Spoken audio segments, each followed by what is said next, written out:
agenda? I don't have it just, I don't have a sheet here for you. So. You're kidding me, right? I don't. I don't. And I also had asked. Is that right?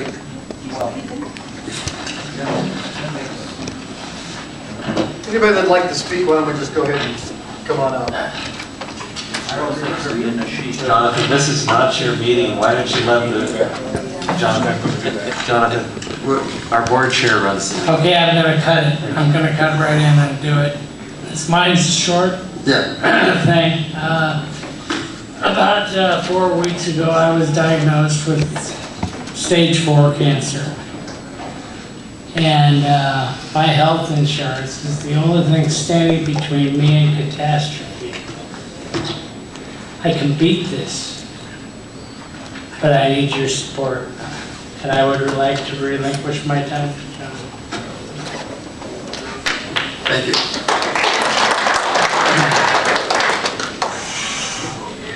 John, I'm going to give you the last word, but I would hope that you can make it succinct. I'm sorry, I did not have a sheet assigned for you. Not yet. So let me briefly, before you start my time.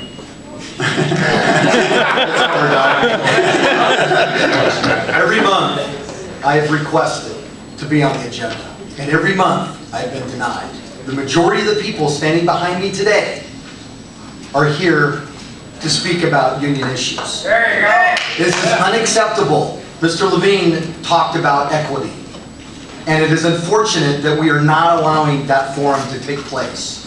I urge you, all of you, to create even more time for this meeting because it is disrespectful for those who need to come in after us. But it is absolutely impossible to sit here and not allow us to speak, to get these issues moved forward. And it's unfortunate that to this day, we do not have a labor relations director, nor anybody within the TriMet staff that recognizes the importance to get this contract settled and settled now. Mr. Chairman and members of the board, thank you for allowing me the opportunity to address you today. This may shock you, but my comments will be shorter today than they have been in the past. I'm briefly going to revisit 4 issues that have been addressed to you in the past. Number 1, what are you doing to keep the TriMet fleet clean? At your February board meeting, we addressed the board over management cost-cutting measures that jeopardize the safety and the health of TriMet employees and the public they transport. TriMet's fleet is filthy because TriMet's eliminated workers that were dedicated to keep the buses and MAX trains clean. In the past, TriMet buses and trains were thoroughly cleaned, from top to bottom once a month. Now when the buses are refueled, a worker blows everything from the rear to the front and out the door, and the bus is deemed ready to hit the road. TriMet's cutting out cleaning the vehicles on a regular basis as a cost-cutting measure. Not regularly cleaning the fleet is a health hazard for both employees and the riding public. A lot of attention has been focused on TriMet for the presence of airborne diseases such as H1N1 viruses on the fleet. Surely, TriMet can find areas to cut costs, not those that are so critical to keeping the workers and the public safety and healthy. The union and the riding public would like to know what TriMet intends to do.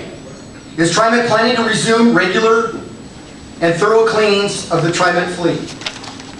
If the answer is yes, when will they resume? If it's not, why? Because of the health risk of dirty buses and trains posed to our members and the riding public, I think we have a right to know. What has or is TriMet doing about the Type 4 train problems?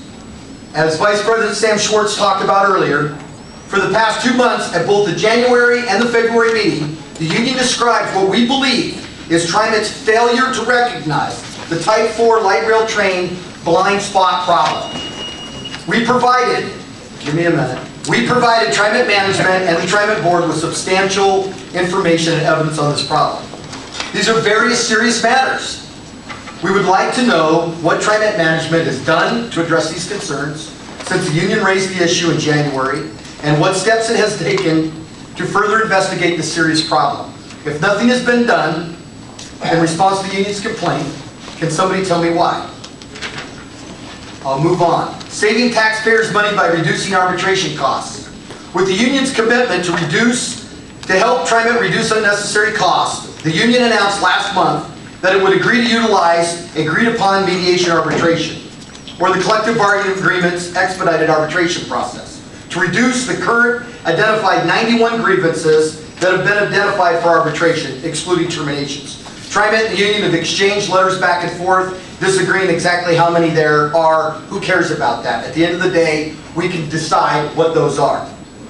Then I get a letter from Mr. McFarland claiming that TriMet could save over $2 million by not using traditional arbitrations to resolve the pending issues. Mr. McFarland contends the costs are far less because they use in-house counsel to handle the cases. Without questioning Mr. McFarland's honesty, I suggest that the board ask the staff to pull the legal invoices for the past 3 years and see if Mr. McFarland's claim is correct. But even if that is true, let's move on. The union proposes that TriMet and the union mutually agree to submit all of the arbitration pending grievances, with the exception of terminations, through the mediation arbitration process or the contractual expedited arbitration. The process prohibits the use of attorneys by either side. Costing or saving the taxpayers would be huge. And we stand by our previous numbers of the $2 million. Why would TriMet not want to do this? And finally, the protracted contract dispute. We have hashed this issue for months now. TriMet has talked, we have talked, we've heard both sides. But now I have a question that I think deserves an honest answer. As you all know, there's an unfair labor practice hearing before the Oregon Employment Relations Board. It's scheduled for May 16th and 18th. At less than 2 months from now, one of the charges on the board will consider is if TriMet unlawfully changed the collective bargaining agreement during the pendency of the negotiations and arbitrations by charging employees insurance coverage and changing their insurance plan. In an article on TriMet's website shortly after the implementation, this change, Mr. McFarland claimed that the change saved TriMet $10 million. So, what if TriMet loses? In other words, what if the state of Oregon finds that TriMet violated the law and ordered TriMet to return to status quo and undo what happened January 1st? If Mr. McFarland's claim is accurate, and TriMet saved $10 million by changing the insurance plan, changing employees for coverage, by the time the damages have resulted of plan changes and out-of-pocket cost tally to the cost of taxpayers for this management mistake could be staggering, $12 to $15 million. TriMet's been claiming all along that they're broke. And anyone at TriMet has given this some serious thought. What are we going to tell the taxpayers? I bet we're probably going to say to the taxpayers, well, we don't agree with the state decision, but it's out of our hands. Or maybe we could be honest with the taxpayers and the region and simply say, we have made bad management decisions, and now you, the taxpayers, are going to have to pay for it. What I ask that all of you do is take the opportunity to recognize we have been willing all along to settle this contract. We have been coming to this meeting and expressing ourselves. Some of you may think too long, and some of you may think too aggressively. And we continue to this day, with the exception of Mr. Larenbach, I've heard from not a single person from this board, although I've sent you copious amounts of documents. Mr. McFarland, we've reached out to you, but we have not connected on the dots. You continue to bargain with my membership.